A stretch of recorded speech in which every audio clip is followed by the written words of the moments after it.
That week was nearing its end, and Casey had found multiple Polaroids of the same area with multiple different creatures and oddities that stuck out, like color in a black and white photo. A heavily deformed, cartoon-looking cat. A horse with a neck that seemed to stretch and twist forever. A man with an unexplainably upside-down head that lurked in the distance. But there was no reassurance of the Sirenhead from the news, and the behemoth from the legends that the locals told. She hadn't even used her camera yet because of it. She didn't even find anything except for the photos that she seemed to have found almost everywhere she went. She went through the neighborhoods and into the archives of police reports and town records, anything that she could find to get her hands on. But nothing. Frustrated, she plucks up the courage to trek into the woods. The last place she expected to find anything, even if it meant risking her life in the process. So, she was ready for anything now. She was determined to find something. A good 15 minutes later, she stumbled across what looked like to be someone injured. They were stranded in a clear distance, but weren't moving. The man was hunched over, appearing to be holding his leg. He must have twisted it or something, Casey figured. Trudging down the slope to aid the pedestrian, she jumped back in horror to find his neck slit and blood coating his shirt and jacket. As the body fell limp, she hesitantly reached out to touch the corpse to examine the blood. And it was fresh. This man was murdered just recently. But by how far she was in the woods and away from the town, there wasn't anybody in sight. Or at least that's what she thought. Suddenly, there was a rustle in the shrubs behind her. She turned around to face her attacker, ready to make a dash back up the hill, when Matthew came around, ready to strike. But a squirrel came out instead, hopping away in the opposite direction. Relieved, Casey decided to snap a photo of the little rascal for scaring her before she could move on. She snapped a picture, then felt a cracking blow to the head, rendering her unconscious. It was Matthew. She felt the warmth of blood trickling down her forehead as the figure on top of her began beating her face into a pulp. He appeared to be wearing summer attire. A blue hoodie, worn-out white sneakers, boxer shorts, and a modified baseball cap that left the same crude symbol she saw before covering the logo. He wore a bandana and shades to mask his face, never speaking the entire time of the assault. She then felt an agonizing sharp pain in her side, as she screamed at the result of a sharp twig lodged into her side. Matt didn't use any knives or weapons, or any kind by the looks of it. No, see, he used the forest. He used whatever he could for his arsenal. He made tree bark into stakes. He used twigs and pebbles or rocks for slingshots, and whatever he could do to make it all the more lethal. He tried to muffle her voice to snuff out any cry for help, but she managed to get a good kick in to knock him back, making him stumble onto the ground, dropping a photo album in his disguise, revealing his hideous face.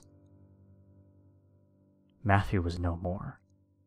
No, he was pale, and had appeared to have lost a few pounds. His eyes dropped with exhaustion, revealing stretch marks and heavy banks under his eyes. Scruffy beard and bloody teeth and mouth. He winced in pain.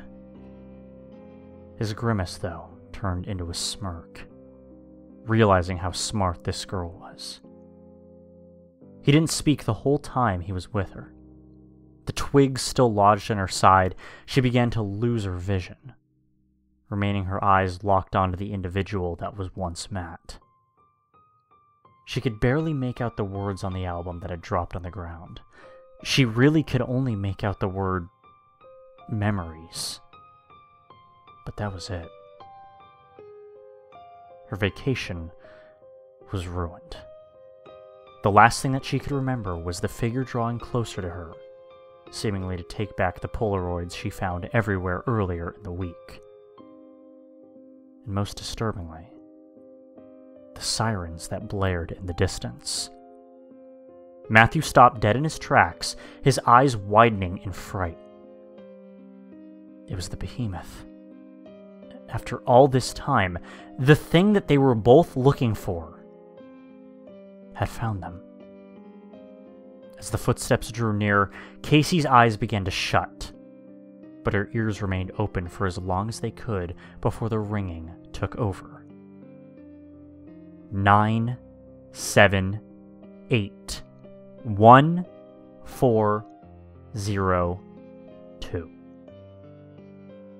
With each thud of the behemoth coming closer and closer, the gibberish the sirens rang out of its head began to get louder and louder and louder. Matthew turned his head back to Casey one last time before darting off further into the woods, leaving behind the photo album. The footsteps seemed to be getting softer and softer, as if it had just passed her. Did it? Did she just imagine the whole thing? No. She couldn't have. She was just taken by surprise. After that, she blacked out completely and was left for dead. If it weren't for later witnesses who arrived just before she succumbed to her injuries, she would have died there. But she didn't. No.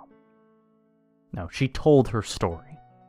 She told everything she could later to the police and the media later that day when she woke up again in the hospital, remembering everything about the encounter.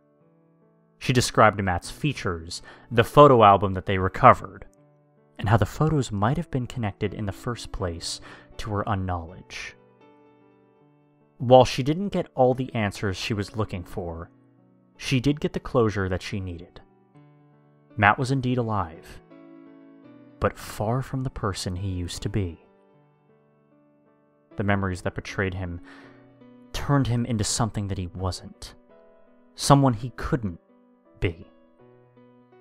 It would be another 3 days until Casey was released from the hospital to return home to her parents. But she would never forget that day. The memory remained etched into her mind. And as for the behemoth, well, that was something she chose to ignore for now. She didn't have any answers as to what that was. She didn't know if it really was the same creature as the locals had been telling for centuries this whole time. She really didn't know. What she did know, however, was that Matthew was still out there. The maniac that she would later call Mad Matty. The boy whose life was ruined by the monsters that lurked beneath the town. And the memories that betrayed him as much as it betrayed her. The police never found him after her interrogation. And to this day, he remains missing. If he ever was found, well, he is to be wanted for murder and to be sentenced for 15 years in prison. If they ever found him. Deep in the confines of the woods, where some speculate his home is, Mad Matty, the boy who lived amongst the rumors and the myths that created the town. He became a monster of his own making. He was something much worse than the Sirenhead that haunted him in his life. Mad Matty had struck again. And this was his signature appearance.